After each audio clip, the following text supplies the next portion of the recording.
Dios los bendiga, mis queridos hermanos. Amén. Un día sábado más en el cual podemos estar reunidos aquí en el templo para estudiar la palabra del Señor.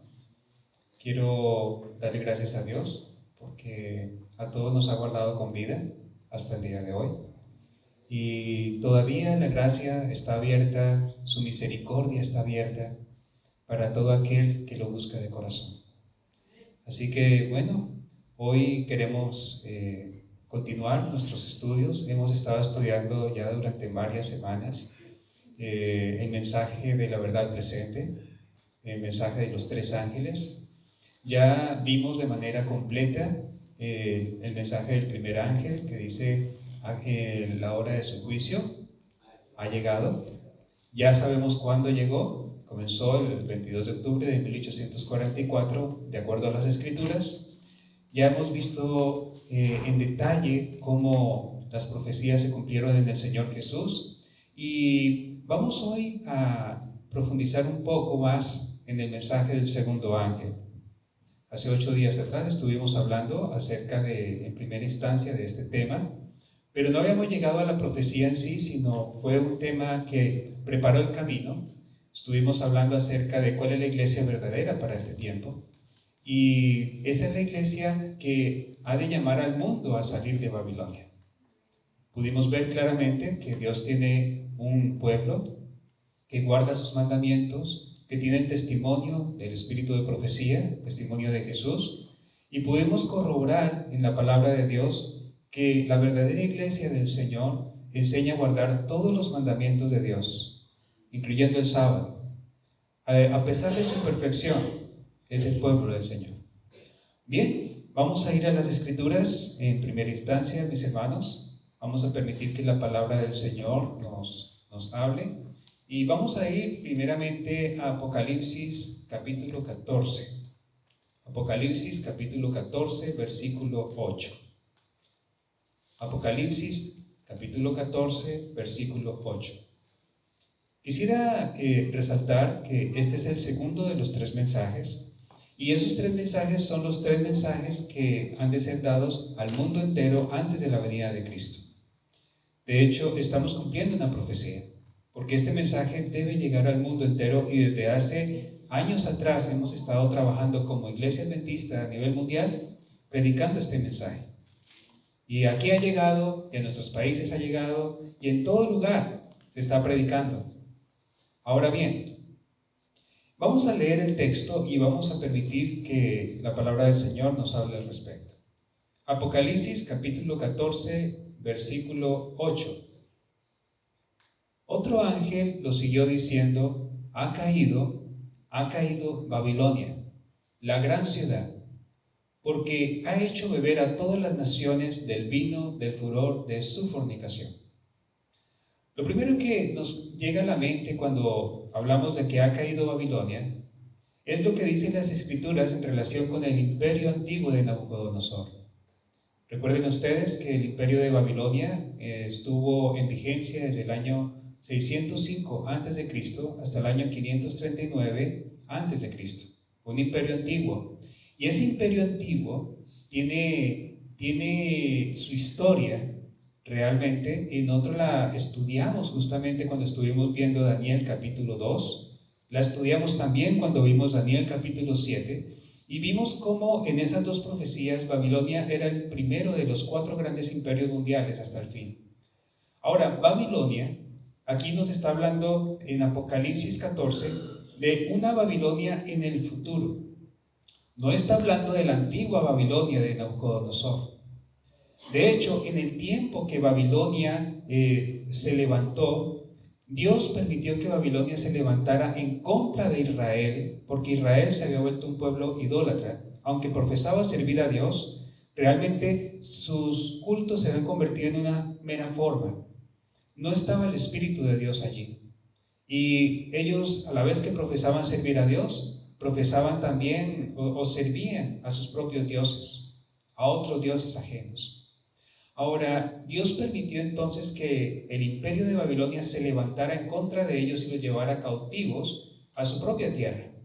Y allí entre ellos estuvieron Daniel y sus amigos. Ustedes recuerdan Mesar, ¿cómo se llamaba el otro? Abednego y Sadrach. Y estos jóvenes aparecen en la historia del libro de Daniel como jóvenes fieles, que se mantuvieron firmes, limpios, puros y fieles a Dios, en medio de la opresión, de la esclavitud, porque estaban siendo esclavizados, todos que fueron israelitas estaban esclavizados por este imperio. Y Dios permitió eso justamente para llevarlos al arrepentimiento. A veces cuando tenemos dinero, cuando tenemos paz, cuando todo nos sale bien, cuando tenemos trabajo, nos pagan bien, cuando tenemos nuestra familia y todo está, tenemos salud, etc., tristemente no apreciamos esos dones y utilizamos esos dones para ir en los deleites sensuales, en el pecado, y todo eso es una gran tristeza para Dios, porque Él nos da sus dones como una muestra de su amor, y cuando nosotros como seres humanos no respondemos a ese amor, sino que nos desviamos en nuestros propios caminos, eso duele el corazón del Señor. Entonces el Señor en esos casos permite que vengan pruebas, permite que vengan dificultades para ayudarnos, para que podamos mirar y decir lo que teníamos: Señor, perdónanos. Si es tu voluntad, devuélvenos, Señor, el gozo de tu salvación y tu perdón.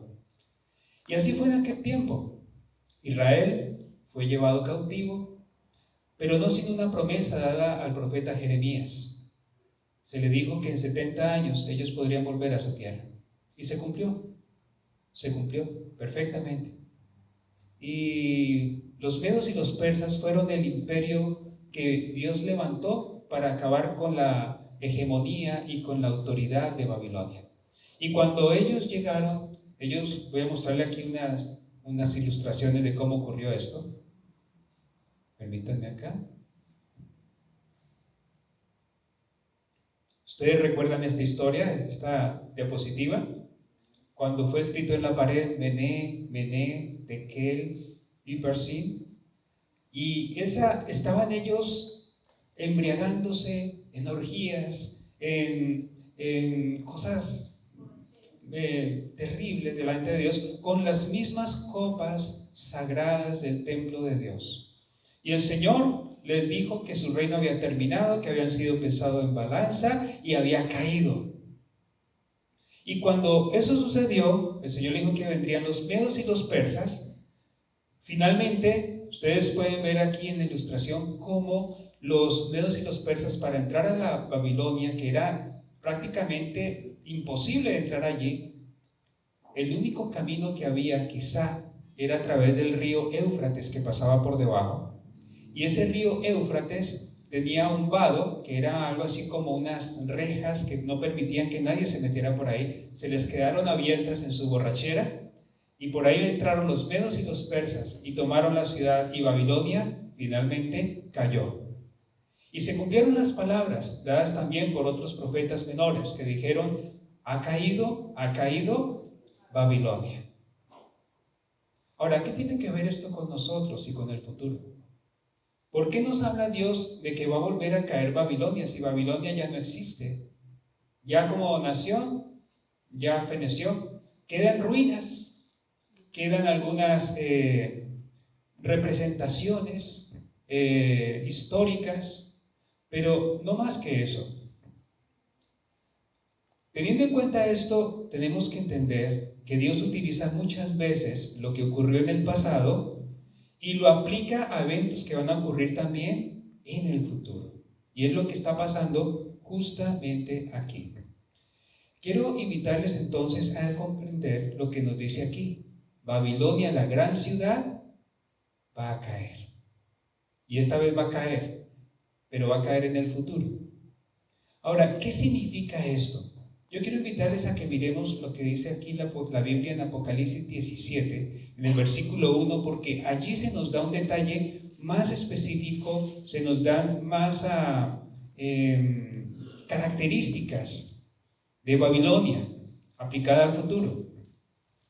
Apocalipsis 17:1, y vamos a analizar verso por verso lo que nos dice allí. Apocalipsis 17, versículo 1. Vino uno de los 7 ángeles que tenían las 7 copas. ¿Qué son esos ángeles? Son ángeles que aparecen en la profecía, pero ¿qué traen en sus manos? 7 ¿qué? ¿Eso a qué época nos remonta? ¿Pasado o futuro? ¿Cuáles son las 7 copas? ¿Cuándo caerán? Son las 7 copas de la ira de Dios, las 7 últimas plagas. Y los ángeles que tenían las 7 copas, o sea, el contexto está en la destrucción final de la historia. Esos mismos ángeles dicen que hablaron con el profeta diciendo: ven acá y te mostraré la sentencia contra la gran ramera, la que está sentada sobre muchas aguas. Mire qué interesante comparación.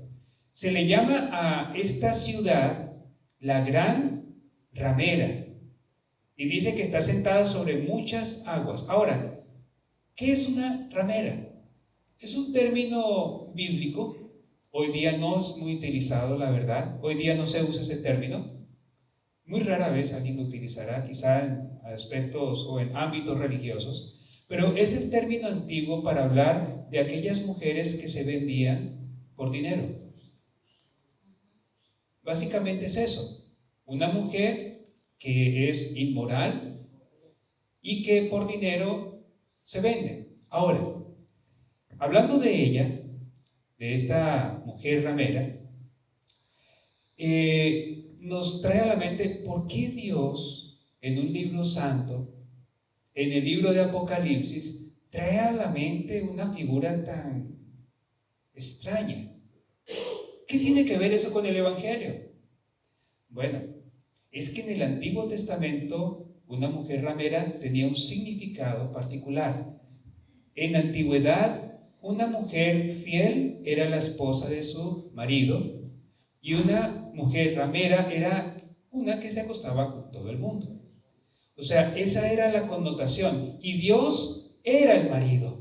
Dios es el esposo de la iglesia. Y cuando una iglesia se aparta de Dios y se va en pos de otros dioses, se convierte en una mujer inmoral, o en una mujer adúltera, o en una mujer ramera. Ese es el concepto que está manejando el Señor. Es el concepto de ser fieles a Dios, de estar con Él, o estar fuera de su compañía y ir en pos de dioses ajenos. Ahora, hay una muestra de esto. Vamos al libro de Oseas. Y vamos a ir al libro de Oseas en el capítulo 9, versículo 1. Oseas, capítulo 9, versículo 1. ¿Saben que en este texto se le llama ramera a Israel? Porque ellos se apartaron del Señor.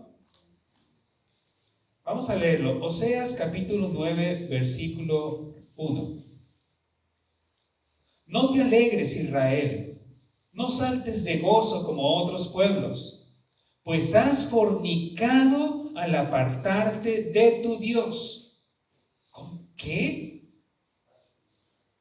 Miren los términos tan fuertes. Has fornicado al apartarte de tu Dios. ¿Amaste el salario de quién? ¿Están leyendo conmigo? Amaste el salario de rameras en todas las eras del trigo. Un lenguaje muy fuerte. Y uno podría decir, ¿cómo Dios llamando a su propio pueblo, a su propia iglesia ramera? Sí, en su tiempo los llamó así. ¿Pero por qué? No porque no fueran su iglesia verdadera de su época, sino porque ellos se apartaron de Dios y se fueron con otros dioses, aunque profesaban ser hijos de Dios. Eso es un desastre, que nosotros estemos tan engañados pensando que somos hijos de Dios y en realidad seamos una mujer ramera, como iglesia.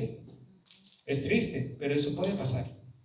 Ahora, teniendo esto claro, entonces una ramera es una iglesia que se aparta de Dios, que se aparta de ser fiel a Dios. Eso es.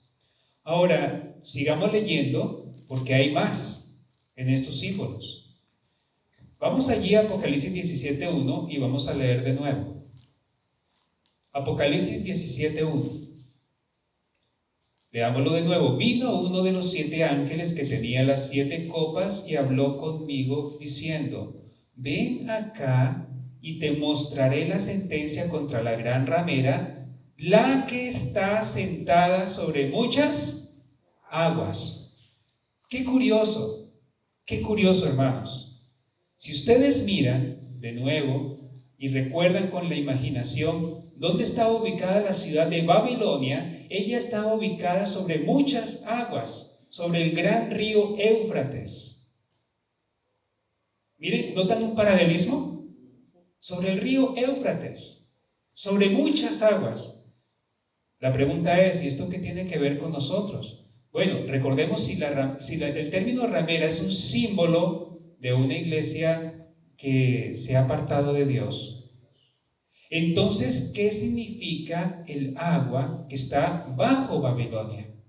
Vamos a buscar en la Biblia el significado. Se encuentra en el versículo 15. Vayan al versículo 15 de este mismo capítulo.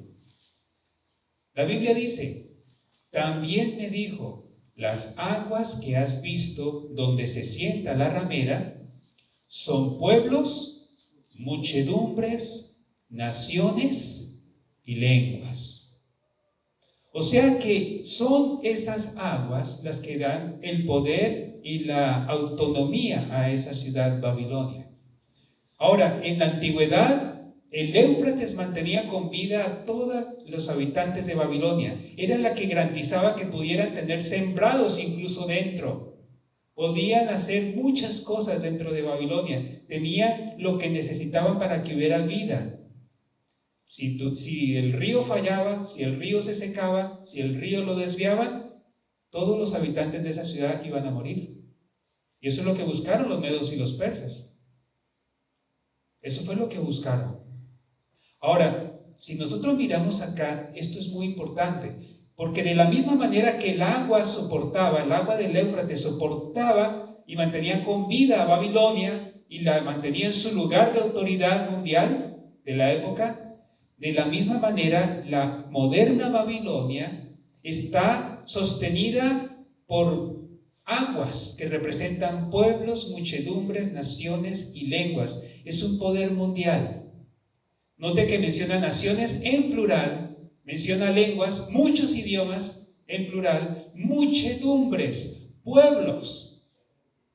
O sea, es una iglesia que se ha apartado de Dios, que está soportada y sostenida por muchísima gente alrededor del mundo, en todos los países. ¿Vamos viendo? Ahora, por esa razón se le llama una mujer ramera. O sea, el término mujer no está como de más. Si ustedes miran allí, miren el versículo 3, Apocalipsis 17:3, nos dice lo siguiente: me llevó en el espíritu al desierto y vi a una mujer sentada sobre una bestia escarlata. ¿Vio a qué? Una mujer. Una mujer. Y justamente en la Biblia, una mujer es símbolo de una iglesia. En la Biblia se nos presentan en Apocalipsis 2 mujeres. Aquí en Apocalipsis 17, una mujer vestida de rojo, y en Apocalipsis 12, otra mujer vestida de blanco. Muy interesante, 2 iglesias diferentes. Hace 8 días hablé de la primera, de la mujer vestida de blanco. Hoy estamos hablando de la mujer vestida de rojo. No tiene nada en vestirse de rojo, tengan cuidado, pero moderadamente. Pero aquí lo que nos dice es que esta mujer está vestida de rojo y eso tiene un significado real.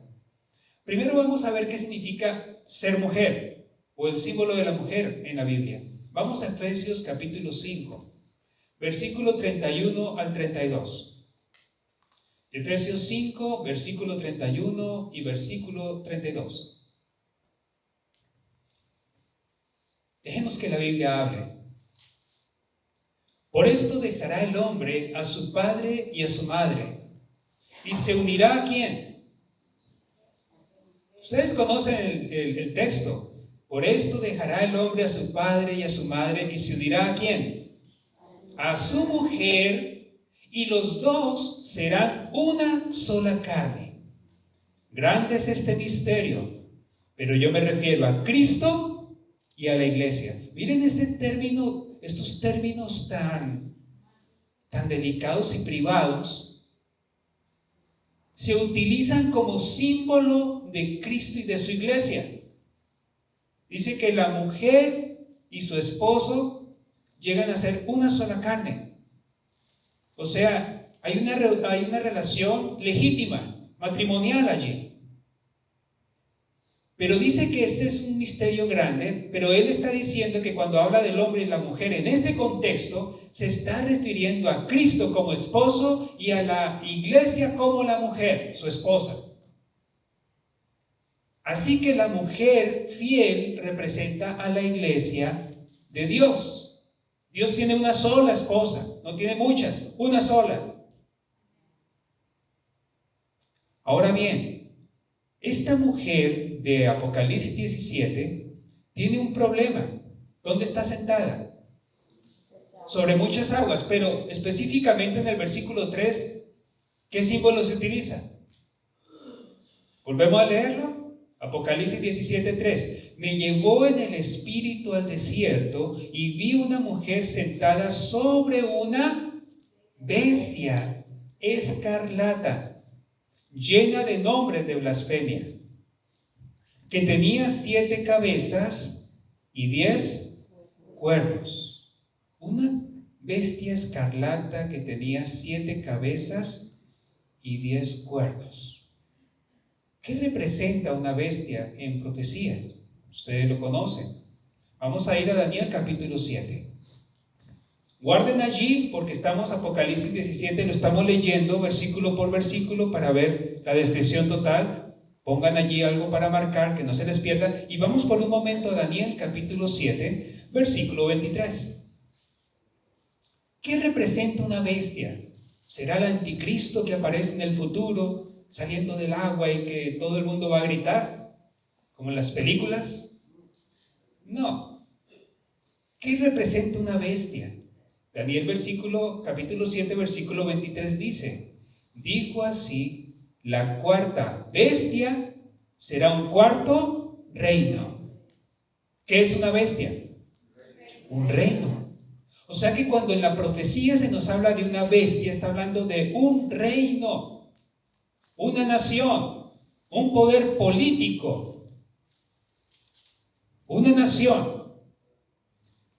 Así que esta mujer está sentada sobre el Estado. La iglesia está sentada sobre el Estado. La unión de la iglesia y el Estado.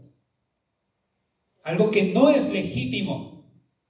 El Señor Jesucristo dijo: dad al César lo que es del César y dad a Dios lo que es de Dios. Y aquí vemos una mujer que en vez de estar siendo fiel a Dios, está unida con el Estado. Una iglesia unida con el poder político. El Señor no está de acuerdo con eso. Nunca la iglesia debe estar unida al poder político para imponer normas y leyes de origen religioso. Eso es abominable delante de Dios. Dios ha marcado una diferencia. Los gobiernos son legítimos. En Romanos 13 dice que Dios ha levantado a los magistrados como servidores de Dios para mantener el mal y a los malignos a raya, para que no haya anarquía general. Y está bien, tiene su lugar. Gracias a Dios por el gobierno. Gracias a Dios por las autoridades que cumplen su deber legítimamente, si lo hacen correctamente. Pero el problema está cuando una iglesia comienza a unirse con el Estado para imponer normas religiosas. Lo repito porque es importante. ¿Dónde está el límite del gobierno? El gobierno tiene un deber, y es asegurar que todas las personas tengan el derecho de obedecer a Dios y adorar a Dios en conformidad con su conciencia. Si una persona quiere adorar a Dios y tiene ciertas doctrinas, el gobierno no le puede prohibir vivir y creer esas doctrinas, a menos de que esas doctrinas vayan en contra de la ley o que afecte a otra persona. Por ejemplo, si a alguna iglesia se le ocurre de que ahora hay que quitarle la vida a otros, el gobierno va a decir, no, hasta ella no. Porque tu derecho religioso va hasta donde no afectas a los demás. En ese sentido, está correcto. El gobierno debe poner límites y debe dar libertad también. Muy bien. Ahora, habiendo clarificado esto, entonces vemos una unión aquí muy curiosa, muy rara. ¿Recuerdan cuando vimos Daniel 2? Exactamente lo mismo con otros símbolos. En las piernas estaba el hierro. ¿Qué representa el hierro? Roma, el Estado romano. ¿Y con qué se mezcló el hierro en los pies? Con barro. ¿Y qué vimos en Isaías que representaba el barro? La iglesia. Iglesia mezclada con el Estado.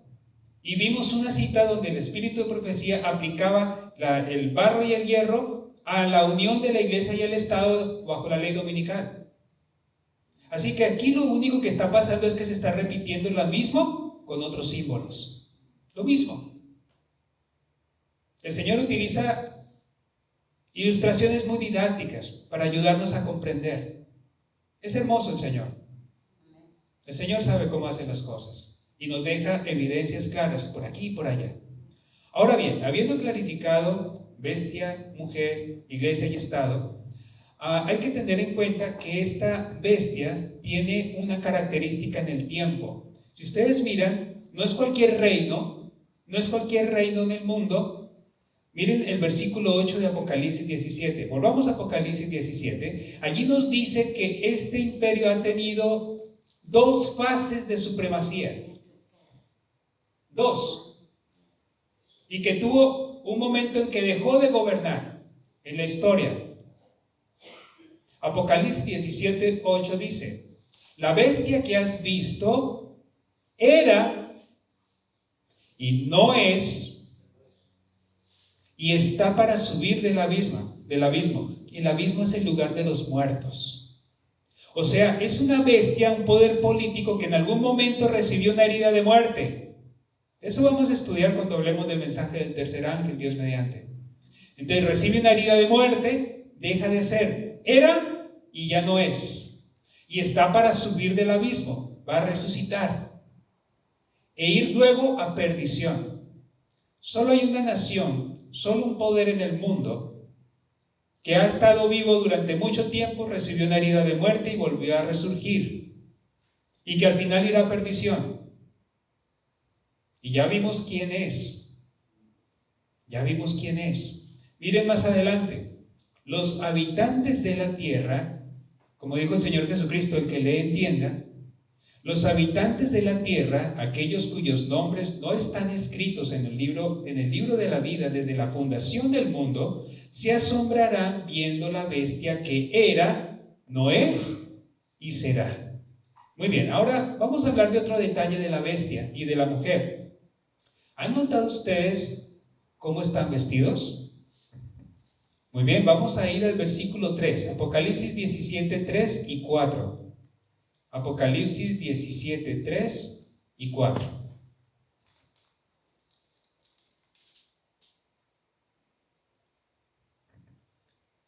Me llevó en el espíritu al desierto y vi una mujer sentada sobre una bestia escarlata. Ahí está la unión.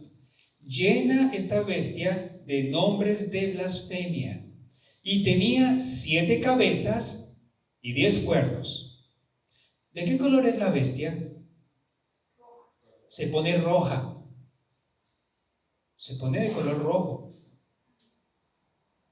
Hay una transformación allí. Dice además, y la mujer estaba vestida de púrpura y ¿qué más?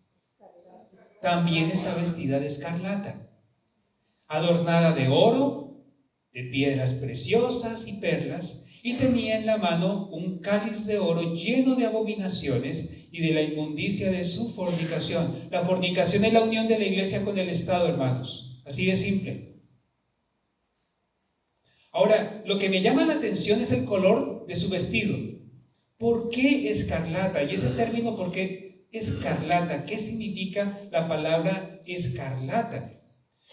Muy bien, buscando en el diccionario, hermanos, ese es un término que no usamos nosotros. En el diccionario de la Real Academia Española dice: escarlata es un color carmesí fino, menos subido que el de la grana. Yo creo que algunos quedamos más perdidos. ¿Qué es eso de carmesí y qué es eso de grana? Bueno, el carmesí, buscando en el diccionario, dice que se dice del color de grana dado por el insecto kermes. ¿Qué es el insecto kermes? Bueno, ya tenemos que volvernos expertos en ese tema. Pero el hecho es que ellos obtenían un tinte de color rojo del insecto kermes, de la grana y el carmesí. El color era tan bonito, un color rojo tan vivo. No era ¿Ustedes han visto el fucsia, que es un color rosado intenso? Bueno, el color rojo intenso era el color escarlata, el carmesí, la grana. Entonces, ese color es rojo, sencillamente color rojo intenso. ¿Qué significa que esa mujer esté vestida de rojo? Vamos de color de carmesí, de grana. Vamos a Isaías, capítulo 1, versículo 18. ¿Qué representa el color rojo de su vestido? ¿Por qué esta bestia también está vestida o coloreada de rojo ahora? Isaías 1:18.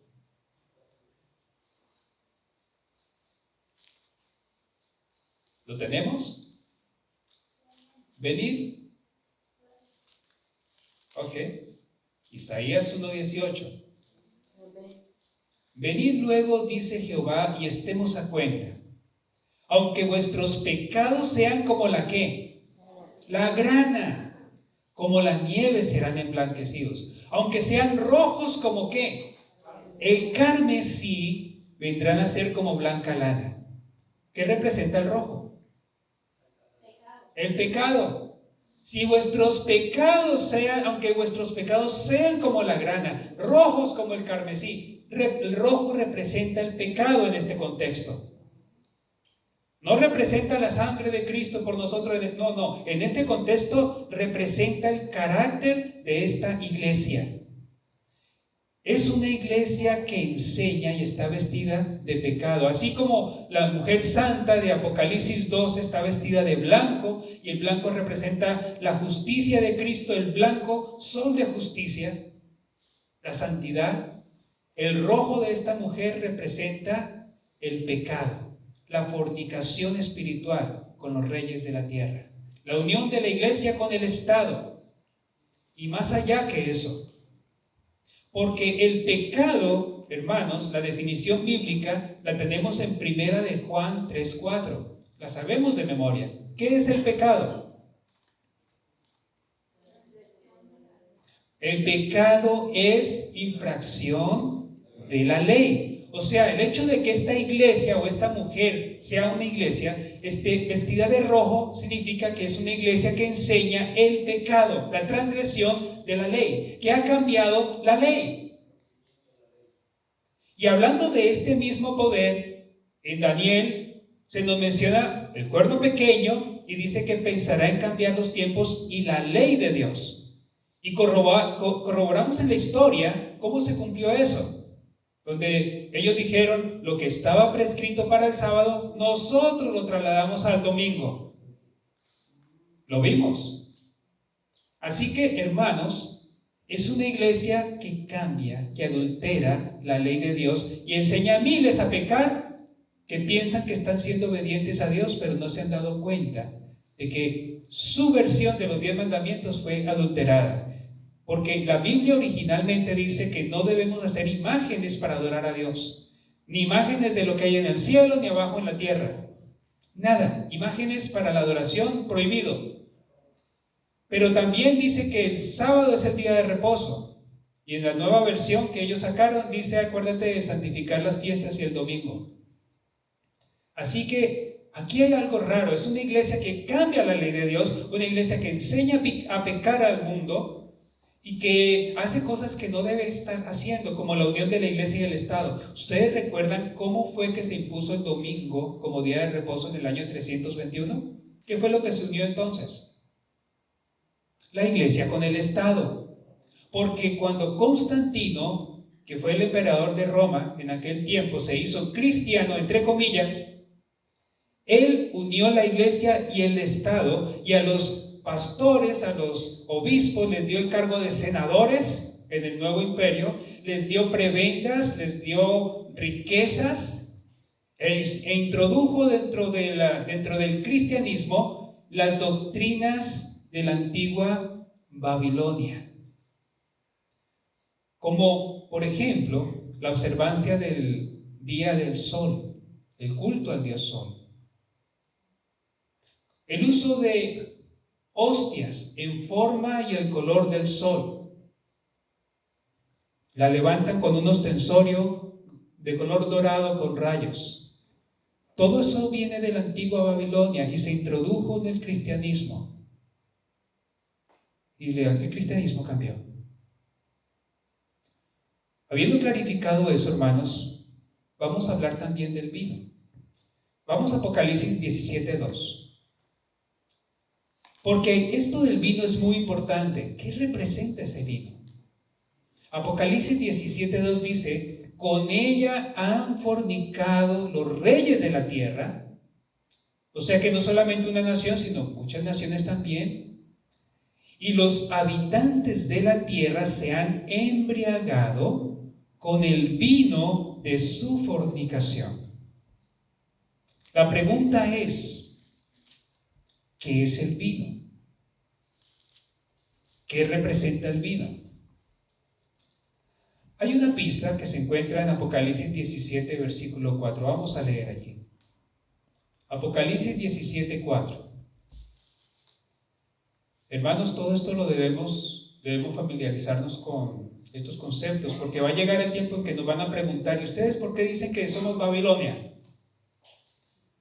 Vamos a decir: lo dice la palabra del Señor en tal y en tal lugar. Apocalipsis 17:4. La mujer, la iglesia, estaba vestida de púrpura y escarlata, transgresión de la ley, adornada de oro, piedras preciosas y perlas, y tenía en la mano un cáliz, una copa de oro, lleno de ¿qué? Miren que el vino aquí ya no se le llama vino. ¿Lleno de qué? Abominaciones y de la inmundicia de su fornicación. O sea que lo que lleva en la copa, en el cáliz, el vino, son abominaciones. Ahora, esto nos va a ayudar a entender qué es el vino que lleva ella. ¿Y por qué es importante saber qué es el vino? Porque con este vino, esta mujer, esta iglesia, dice que causa, ¿cómo se llama esto? Embriaguez en los reyes de la tierra. Gracias. Entonces, vamos a ver qué son las abominaciones según la Biblia. Vamos a ir la primera, que se encuentra en Deuteronomio 18, versículo 10 al 13. Deuteronomio 18, versículos 10 al 13.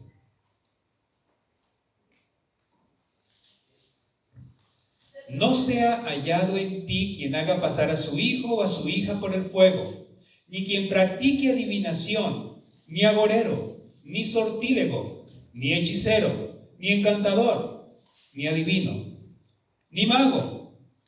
Escuchen ahora, ni quien consulte a los muertos, porque es abominación a Jehová cualquiera que hace estas cosas.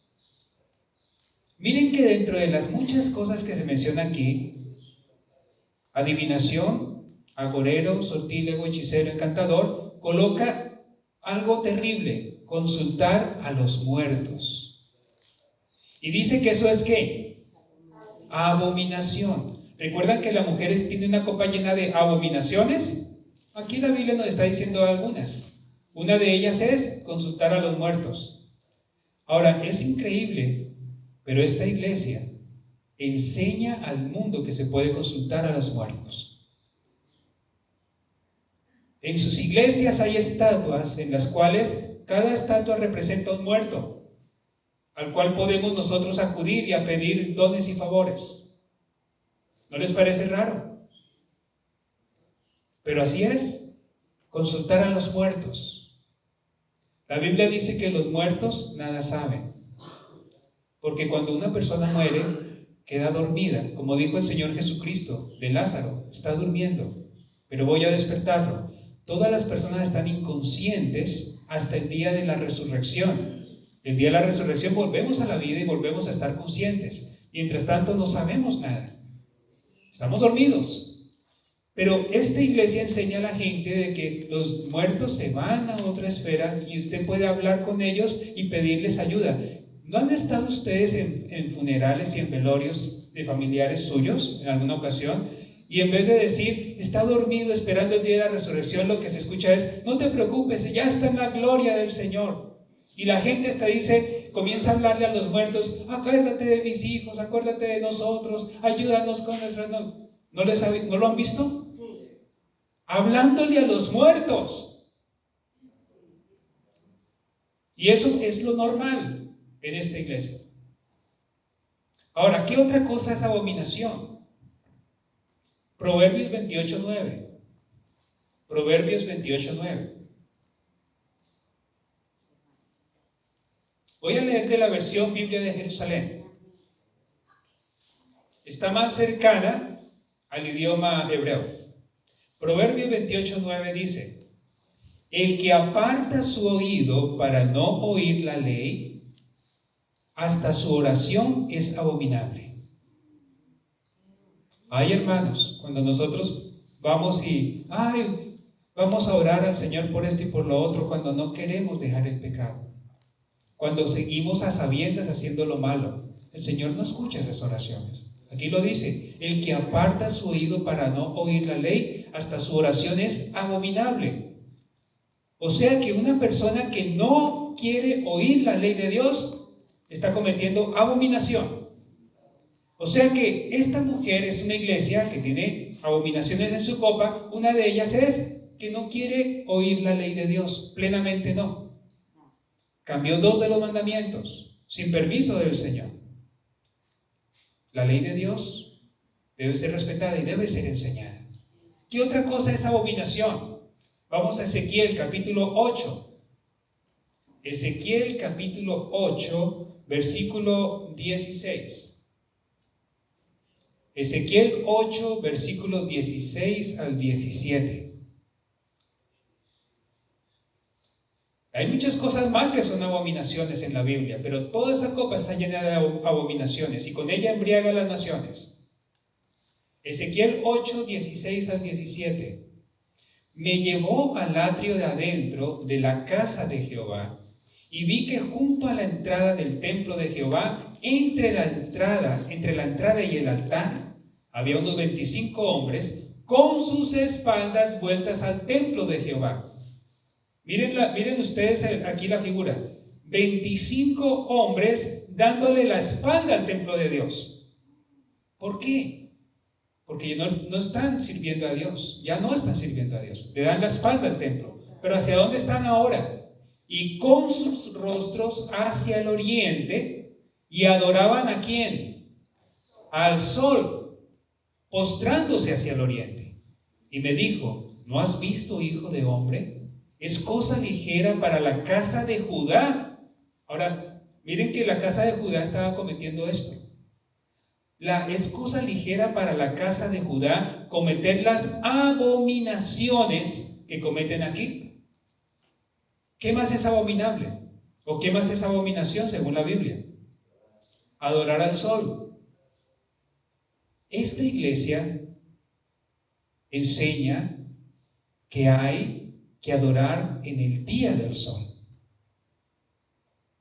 De hecho, fue la que hizo el cambio del sábado por el domingo. Sunday, día del sol. Interesante. Una copa llena de abominaciones con las cuales confunde al mundo entero. Ahora, en resumidas cuentas, el vino de Babilonia representa las falsas doctrinas. Las falsas doctrinas que tienen su origen en las creencias y en las prácticas de la antigua Babilonia. Ellos creían en la inmortalidad natural del alma, ¿sí o no? Los babilonios creían que una persona se moría y se iba de una vez a otra esfera consciente.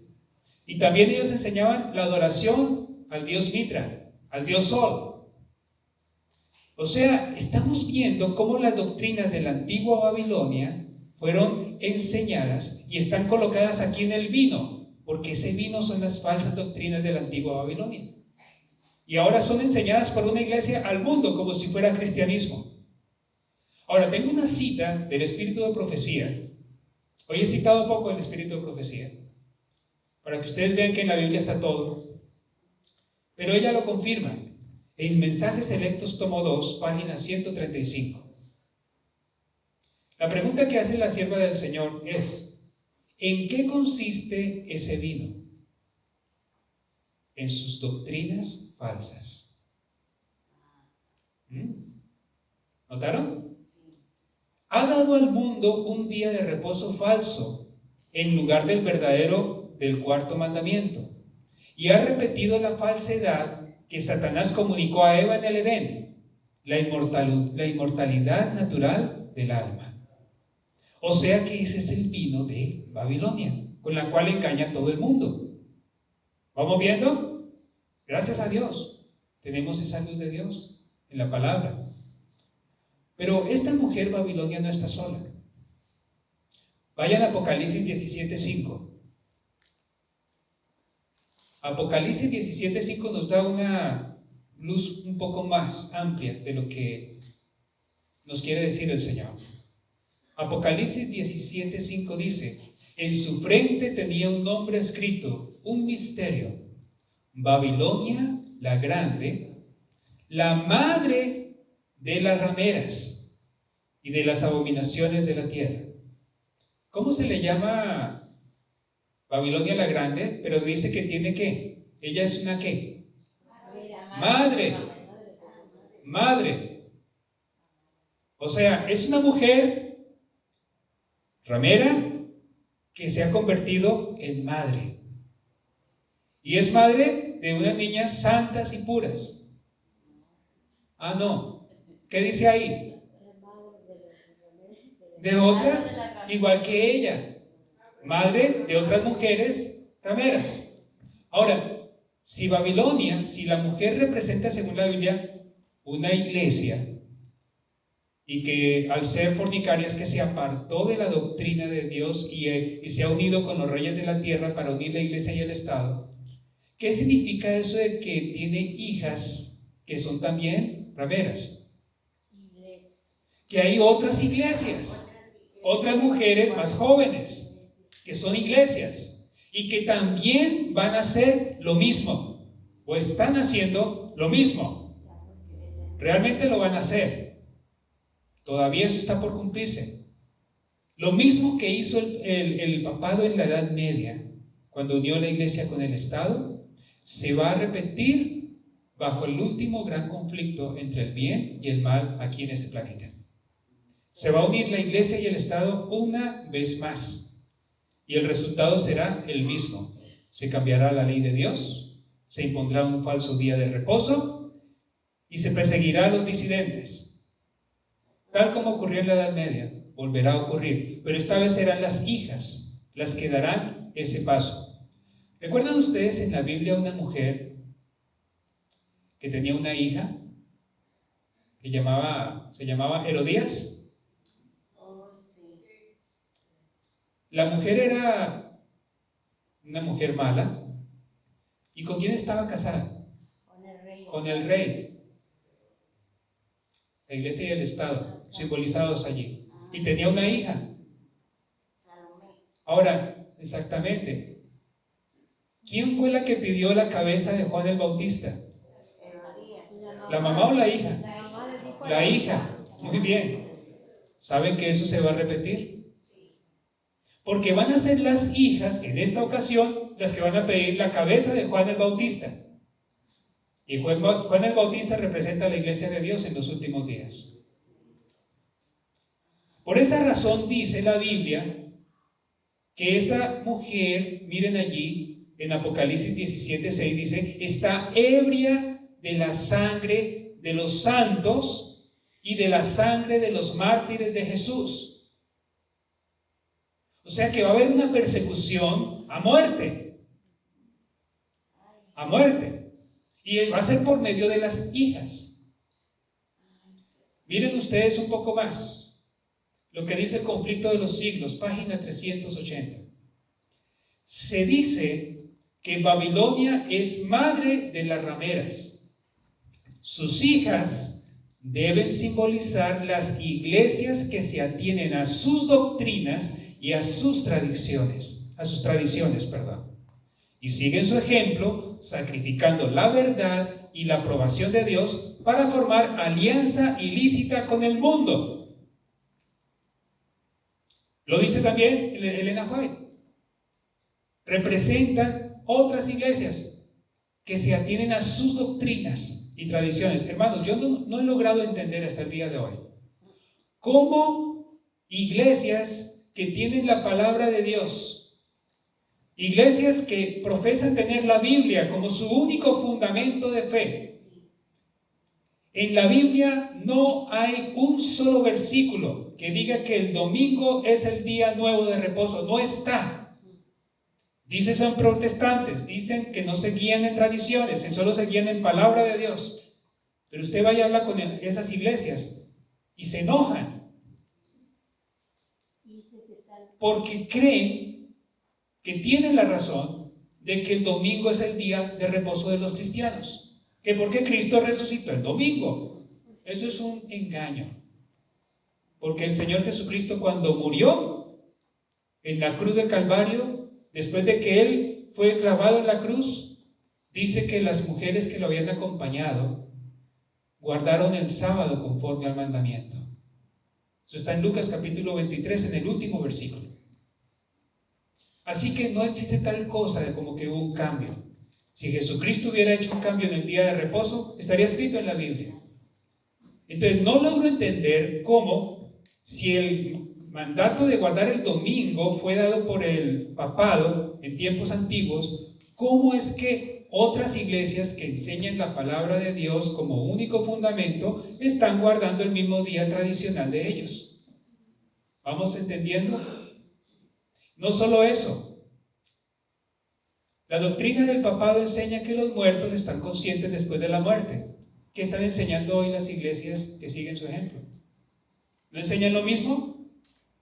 Esas dos verdades, entre comillas, emparentadas, esas dos doctrinas falsas, son las que convierten a estas iglesias en Babilonia.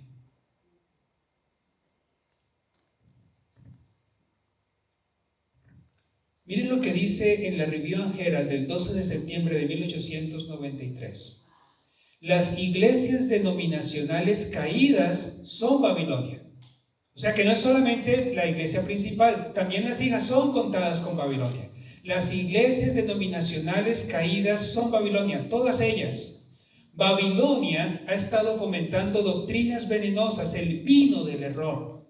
Este vino del error se compone de falsas doctrinas, como la inmortalidad natural del alma, el tormento eterno, el infierno eterno de los malvados. Es verdad que hay un infierno en la Biblia, pero va a ser solamente por un poco tiempo. Al final de la historia, al final del milenio, cada uno recibirá de acuerdo a sus obras y será destruido, convertido en cenizas. Eso también está en la Biblia, pero no es para toda la eternidad, que Dios va a juzgar a alguien que pecó 80 o 70 o 50 años eternamente bajo tormentos. No, Dios no es así. Pero eso es una doctrina de Babilonia. Dice además, la negación de la preexistencia de Cristo antes de su nacimiento en Belén y la defensa y exaltación del primer día de la semana sobre el día santo y santificado de Dios. Así que no queda duda de quiénes son las hijas y cuáles son sus ideas, cuáles son sus doctrinas y quiénes son los que van a perseguir en el día final. Ahora, volvamos un poquito más hacia la mujer principal, la que aparece en el centro de la profecía. Vamos allí, por favor, a Apocalipsis 17, versículo 7. Porque hay otro detalle allí que a mí me parece interesantísimo, y es que nos da una ubicación geográfica de donde está esa mujer, la madre. Apocalipsis 17:7. El ángel me dijo: ¿por qué te asombras? Yo te diré el misterio de la mujer y de la bestia que la lleva, la cual tiene 7 cabezas y 10 cuernos. Hermanos, por un momento piensen en esto. La mujer está sentada sobre la bestia, y la bestia tiene 7 cabezas y tiene 10 cuernos. ¿Qué representan esas 7 cabezas? Hay 2 interpretaciones bíblicas, pero ¿qué representa en primera instancia? Vamos al versículo 9. Apocalipsis 17, versículo 9. Esto para la mente que tenga sabiduría. Las 7 cabezas son 7 montes, sobre los cuales se sienta la mujer. Esto es una interpretación. Las 7 cabezas son 7 ¿qué? Montes. ¿Saben que esto es una pista impresionante? Miren, si ustedes ven el versículo 18, dice, ahí más abajito dice: la mujer que has visto es la gran ciudad que reina sobre los reyes de la tierra. Una ciudad. Babilonia era una ciudad, esta también es una ciudad, y que reina sobre todos los reyes de la tierra. Qué interesante. Una ciudad que está ubicada en medio de 7 montes. Solo hay una en el mundo. Voy a leerles El conflicto de los siglos en la página 117. Está en el contexto cuando Martín Lutero hizo una gran caminata desde Alemania para ir a Roma, su lugar más anhelado, donde él quería ir y estar. Y ya cuando iba llegando a ese lugar, miren lo que dijo. Conflicto de los siglos, página 117. Lutero seguía siendo hijo sumiso de la iglesia papal y no pensaba en cambiar. Un poquito más adelante dice: finalmente vislumbró en lontananza la ciudad de las 7 colinas y con profunda emoción cayó de rodillas y levantando las manos hacia el cielo exclamó: ¡Salve Roma Santa! ¿Sabían ustedes que Roma está ubicada sobre 7 colinas? Impresionante. Una de ellas se llama Capitolina. No recuerdo el nombre de las demás. Lo pueden buscar ustedes en Wikipedia. El nombre de las 7 colinas de Roma, ahí le va a decir. La mujer está sentada sobre 7 montes. Esto es una pista que nos da el Señor Jesucristo para que sepamos a ciencia cierta de quién está hablando. Es Roma. Es Roma. Y en Roma hay una nación, la más pequeña de la tierra, geográficamente hablando, pero la más fuerte y la más poderosa y la más rica: el Vaticano. Ahora, con esto en mente, mis hermanos, quiero leerles un poco más del conflicto de los siglos, porque algunos se confunden y dicen, cuando dice el Señor el mensaje del segundo ángel, ha caído Babilonia, da la impresión de que ya cayó. ¿Ya cayó o va a caer? Pues leamos. Miren lo que dice allí. El mensaje del segundo ángel de Apocalipsis 14 fue proclamado por primera vez en el verano de 1844, justo antes de octubre de 1844. Ahí fue cuando se proclamó por primera vez que ha caído Babilonia. Y dice, y se aplicaba entonces más particularmente a las iglesias de los Estados Unidos de Norteamérica, donde la amonestación del juicio había sido también más ampliamente proclamada y más generalmente rechazada, y donde el decaimiento de las iglesias había sido más rápido. Pero el mensaje del segundo ángel no alcanzó su cumplimiento total en 1844. ¿Escucharon? O sea, se cumplió parcialmente, pero la palabra profética, el don profético nos enseña que fue un cumplimiento inicial, pero no el cumplimiento final. O sea que el mensaje del segundo ángel tendrá una repetición y va a anunciarse la caída real de Babilonia en algún momento futuro por parte de los hijos de Dios. los que guardan los mandamientos de Dios y tienen el testimonio de Jesucristo. Ahora sigamos leyendo. El mensaje del segundo ángel no alcanzó su cumplimiento total en 1844. Las iglesias decayeron entonces moralmente por haber rechazado la luz del mensaje del advenimiento. Pero este decaimiento no fue completo. A medida que continuaron rechazando las verdades especiales para nuestro tiempo, fueron decayendo más y más. Sin embargo, aún no se puede decir caída, caída en la gran Babilonia. Todavía no. Aún no ha dado a beber a todas las naciones. El espíritu de conformidad con el mundo y de indiferencia hacia las verdades que deben servir de prueba en nuestro tiempo existe y ha estado ganando terreno en las iglesias protestantes de todos los países de la cristiandad. Y estas iglesias están incluidas en la solemne y terrible amonestación del segundo ángel. Ahora, hermanos, estas iglesias protestantes, como la iglesia luterana que surgió con Martín Lutero, las iglesias bautistas, los metodistas, las iglesias anglicanas, las presbiterianas, tantas iglesias que hay, hermanos, por todo el mundo, donde hay verdaderos hijos de Dios, donde hay pastores fieles al Señor que no conocen todas estas cosas, que no han sido quizá colocados en contacto con nosotros todavía para comprenderlas. Así como nosotros fuimos puestos en contactos con otras personas que nos lo enseñaron también y nos lo mostraron en la palabra de Dios. Muchas personas que están en las iglesias de Babilonia son buenas, hijos de Dios, buenos cristianos, mejores personas que nosotros los adventistas del séptimo día, más amables, más cordiales, más cristianos. Y están allá por desconocimiento, no por rebelión. La buena noticia es que nosotros como pueblo de Dios, cuando venga la ley dominical, les vamos a llamar a salir de esas iglesias y unirse con nosotros. Y se unirán a nosotros. Y entre muchos de los que se unirán estarán magistrados, jueces, abogados, personas de gran autoridad, hasta reyes quizá, que llegarán a ser salvos, así como Nabucodonosor, el rey de Babilonia antigua, llegó a ser salvo al recibir el mensaje de Dios.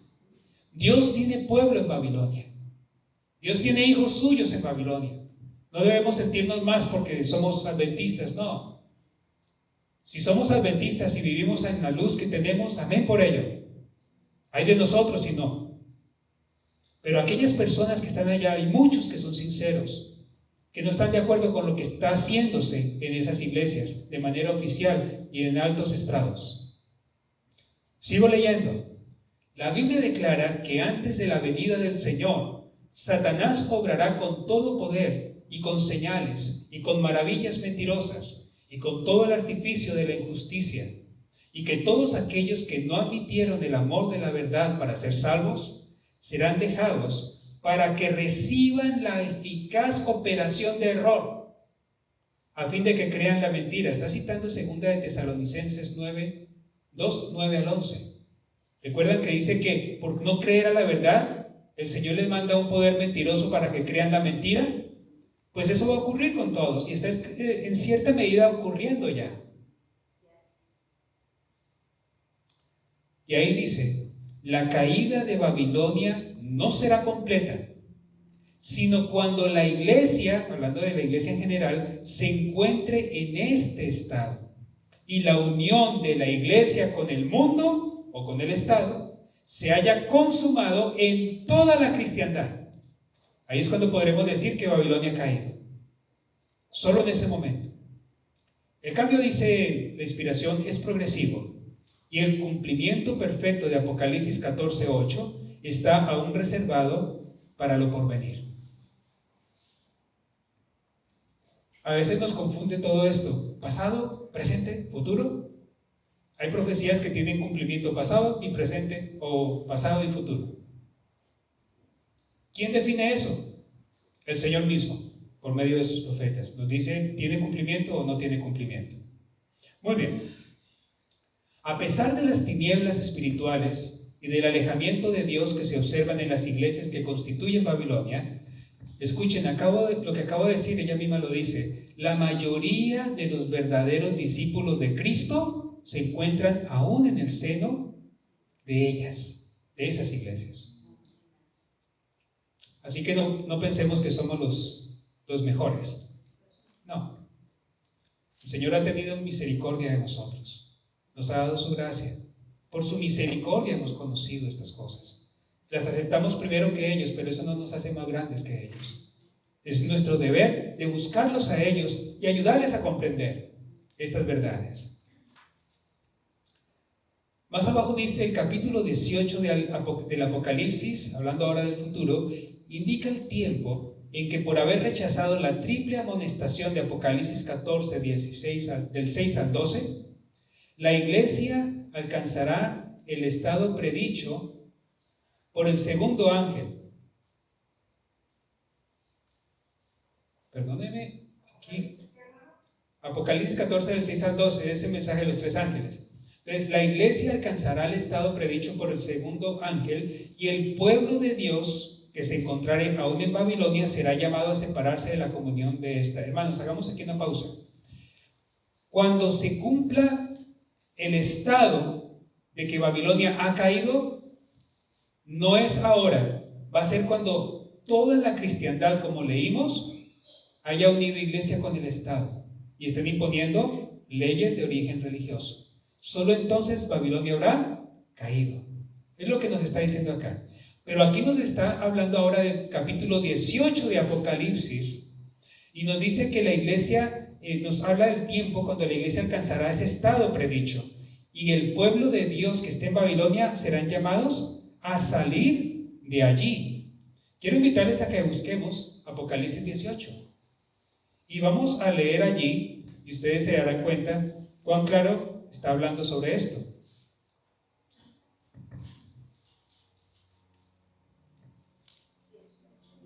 (18) del 1 al 2 en adelante. Después de esto vi otro ángel que descendía del cielo con gran poder, y la tierra fue alumbrada con su gloria. ¿Saben quiénes son ellos? Los 144,000. En otro tema hablamos sobre eso, Dios mediante. Porque dice que toda la tierra será alumbrada por la gloria de Dios. El Espíritu Santo descenderá con poder sobre su iglesia. Pero no me voy a desviar del tema. Digamos adelante. Clamó con voz potente, diciendo: ha caído la gran Babilonia, y se ha convertido en habitación de demonios, en guarida de todo espíritu inmundo y en albergue de toda ave inmunda y aborrecible. Hermanos, aquí está señalando el momento en el futuro. Cuando ha caído Babilonia, cuando la unión de la iglesia y del Estado se habrá consumado en toda la cristiandad, cuando la ley dominical haya sido dada, en ese momento se levantarán los hijos de Dios con el poder del Espíritu Santo y clamarán con voz potente: ha caído Babilonia. Ese es el momento. Y allí, ustedes siguen leyendo, dice que les dijeron: salid de Babilonia, salid de ella, pueblo mío. O sea que este pueblo fiel va a llamar a todas las personas fieles que estén en Babilonia a que salgan de ella para que no reciban de las plagas finales. Recuerden que los ángeles que nos hablan de todo esto traían las copas en la mano. Pues esta es la consumación. Y hay que llamar a la gente que está allá a que salga para que no reciban las 7 copas de la ira de Dios. Eso es lo que nos está diciendo allí. Así que se aplica claramente al futuro. Al futuro. Vuelvo a leer lo que dice el conflicto de los siglos. Este mensaje será el último que se dé al mundo y cumplirá su obra. Cuando los que no creen a la verdad, sino que se complacen en la injusticia, sean dejados para sufrir tremendo desengaño y para que crean a la mentira, entonces la luz de la verdad brillará sobre todos cuyos corazones estén abiertos para recibirla. Y todos los hijos del Señor que quedaren en Babilonia oirán el llamamiento: salid de ella, pueblo mío. hablando de Apocalipsis 18, versículo 4. Así que mis queridos hermanos, eso va a ocurrir. Y usted y yo estamos llamados a ser parte de los fieles que han de predicar este mensaje a aquellas personas que lo van a escuchar. Ahora, mis queridos amigos y mis queridos hermanos, Babilonia no ha caído, pero está por caer. Cuando ustedes escuchen, principalmente en esta hermosa nación, que Dios levantó con cristianos fieles que amaban al Señor, y Dios prosperó esta nación porque hubo una separación entre la iglesia y el Estado en su propia constitución. Eso ha sido la bendición más grande para esta nación. Ha sido la razón por la cual Dios ha bendecido a este pueblo. Pero cuando esto cambie, la Biblia dice que va a cambiar. Las cosas no van a seguir igual. Y cuando eso suceda, va a ser porque las iglesias protestantes de los Estados Unidos de América influirán sobre el gobierno para que decreten la observancia del domingo como día de reposo obligatorio sobre toda la nación. A nivel federal. Eso está profetizado. Lo vamos a ver más en detalle cuando veamos el mensaje del tercer ángel. Pero aquí estamos viendo ya el fundamento, la unión de Babilonia, la iglesia con el Estado. ¿En qué lugar estaremos nosotros, hermanos, cuando esta crisis se desarrolle? ¿Estaremos entre los fieles o estaremos entre los que se irán con los perseguidores? Creo que nuestro espíritu actualmente nos puede dar una idea en dónde estaremos, a menos que nos arrepintamos, a menos de que querramos realmente guardar la ley de Dios, a menos de que querramos nosotros tener los frutos del Espíritu que nos menciona Gálatas capítulo 5. No podremos estar con los 144,000. No podremos estar con los mártires, ni siquiera. Necesitamos, hermanos, como pueblo adventista, hoy, ser purificados y ser refinados. Hermanos, la ley dominical va a purificar la iglesia, pero esa purificación va a echar afuera a los que no son hijos de Dios. Los que no quisieron ser transformados serán echados fuera en aquel entonces. La Biblia nos dice claramente esto. Y también el espíritu de profecía. ¿Saben, hermanos, que hoy día en el mundo hay adventistas del séptimo día que se dicen ser adventistas del séptimo día, que acusan a la iglesia de la conferencia de ser Babilonia y que hay que salir de ella porque es Babilonia? Hermanos, ese no es nuestro mensaje como ministerio del Evangelio Eterno. Nosotros no creemos tal cosa. Nosotros estamos quizá a un lado, apoyando la obra, porque por alguna razón allí tomaron decisiones que no eran las acertadas. Pero de cualquier manera sigue siendo el pueblo de Dios. Así como en la antigüedad estaba Israel y estaban cometiendo abominaciones y tenían ídolos. Era el pueblo de Dios, pero estaba en apostasía. Igualmente hoy tenemos el pueblo de Dios y está en apostasía. En muchas cosas, no en todo. Pero yo le doy gracias a Dios por la iglesia adventista, porque por medio de ella están disponibles la mayor suma de verdad dada a los mortales. Y en todos los lugares del mundo hay iglesias adventistas donde hay hijos fieles de Dios que tienen la oportunidad de leer sus Biblias y leer el conflicto de los siglos y leer los libros del espíritu de profecía gracias al trabajo de muchos de ellos. No todos allá están en contra de la verdad. Muchos están trabajando para promover la verdad. Que el Señor los bendiga a ellos. Porque es que Dios tiene trigo y cizaña dentro de la iglesia. Pero lo importante es que nosotros no seamos cizaña, seamos trigo. Mis queridos hermanos, no podemos acusar a la iglesia de ser Babilonia, jamás. ¿Será que les alcanzo a leer una cita? Les voy a leer una para que quede claro, completamente claro. ¿Saben qué es lo que convierte una iglesia en Babilonia? Para que la iglesia adventista del séptimo día se convierta en Babilonia, tiene que tener dos características. Cuando eso suceda, podrá ser Babilonia, pero eso no va a ocurrir. Se encuentra en Mensajes Selectos, tomo 2, página 77, y esto le pone punto final a eso. ¿Cómo se regocijaría Satanás si pudiera conseguir que se proclamase un mensaje según el cual el único pueblo a quien Dios ha hecho depositario de su santa ley sería aquel a quien se aplica ese mensaje. El vino de Babilonia consiste en la exaltación del falso día de reposo sobre el sábado que el Señor Jehová ha bendecido y santificado para uso del hombre. Y también es la creencia en la inmortalidad del alma. Estas herejías emparentadas y el rechazo de la verdad convierten la iglesia en Babilonia.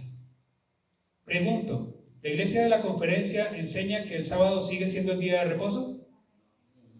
Sí, perfectamente. Entonces no son babilonios. ¿Y enseñan que los muertos están realmente descansando hasta el día de la resurrección? Sí, entonces no son babilonios. La iglesia de la conferencia es el pueblo de Dios de este tiempo, igual que nosotros. Todos los que tenemos el mensaje adventista somos el pueblo de Dios. Así como en el tiempo de Israel existían los saduceos y los fariseos. Eran pueblo de Dios, con ideas diferentes, pero eran el pueblo de Dios. Y estas dos doctrinas son las que hacen que una iglesia se convierta en Babilonia. Así que, hermanos, no creamos cuando alguien nos dice hay que salir de la iglesia adventista porque es Babilonia. Eso no es así.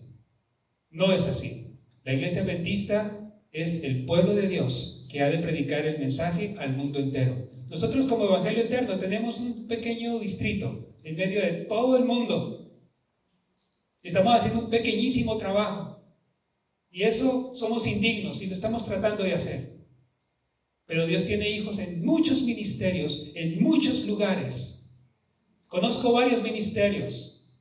Wildwood Institute, enseñando a la gente la reforma pro salud y el mensaje de los 3 ángeles y la predicación de este mensaje. Son de la conferencia en Georgia. GMI, el ministerio del pastor David Gates, también tiene su sede en Chattanooga, Tennessee. Tienen su sede en Bolivia. Y ellos están predicando este mensaje igual que nosotros. En China, en África, en diferentes lugares Dios tiene hijos. Y en todas las iglesias adventistas del séptimo día hay gente que está predicando este mensaje. Hermanos, ¿qué es lo que va a hacer que esta iglesia adventista prospere y se mantenga firme? Lo que estamos viendo actualmente, y si alguien está quizá pensando en eso, pero es que la iglesia tiene muchas cosas que no deben estar. Es cierto, yo soy uno de ellos. Yo quiero que la iglesia adventista sea pura y buena, limpia, que no tenga una mezcla del mundo en sus formas de presentar el evangelio a la gente. Pero el Señor va a purificar la iglesia adventista. ¿Saben cuándo va a ocurrir eso? ¿Les leo? Bueno, les leo la última. Escuchen. Testimonios tomo 5, página 77. Pero los días de la purificación de la iglesia se aproximan velozmente. Dios se propone tener un pueblo puro y leal. ¿Saben que esto aplica a nosotros? Dios va a purificar Covina. Dios va a purificar el ministerio del Evangelio Eterno. Dios va a purificar la conferencia. Dios va a purificar todos los ministerios de sostén propio, todos los adventistas profesos. Los días de la purificación de la iglesia se aproximan velozmente. Dios se propone tener un pueblo puro y leal. En el gran zarandeo que pronto se llevará a cabo, podremos medir más exactamente la fuerza de Israel. Las señales indican que el tiempo está cerca, cuando el Señor revelará que tiene un aventador en su mano. De eso habló el pastor Gambetta en esta iglesia. ¿Se acuerdan de los zarandeos? Bueno, este es el último. Revelará que tiene un aventador en su mano y limpiará con esmero su era. Qué hermoso será ese tiempo, hermanos, a pesar de que va a ser duro. Poder ver que toda la iglesia está compuesta de fieles, santos, hijos de Dios, hijos e hijas de Dios. No está lejos el tiempo cuando toda alma será probada. Se nos querrá imponer la marca de la bestia. ¿Cuándo va a ser purificada la iglesia? Cuando venga la ley dominical. Porque la ley dominical traerá persecución. Y cuando hay persecución, los que no son verdaderos hijos de Dios salen huyendo. Y quedan los fieles, muertos o vivos, pero quedan en la verdad. Quedan en la verdad. Mis hermanos, Babilonia no ha caído, pero está por caer. ¿En qué lugar estaremos nosotros? Es la misma pregunta que hice hace un momento. Y quiero que quedemos con esa pregunta en nuestra mente. ¿Seremos parte de los que han de predicar el mensaje? ¿O seremos parte de los que recibirán de las plagas de Dios? La decisión la tomamos cada uno de nosotros. Y mi anhelo y mi oración es que podamos pedirle al Señor pureza, entendimiento, humildad y entrega. Fidelidad a toda costa, olvidándonos de nosotros mismos y de nuestros pensamientos propios, dejando que Dios gobierne nuestras vidas y que el Espíritu Santo viva en nosotros y guíe nuestros caminos. Hermanos, que el Señor les bendiga y que nos prepare para este tiempo que está por llegar. Amén.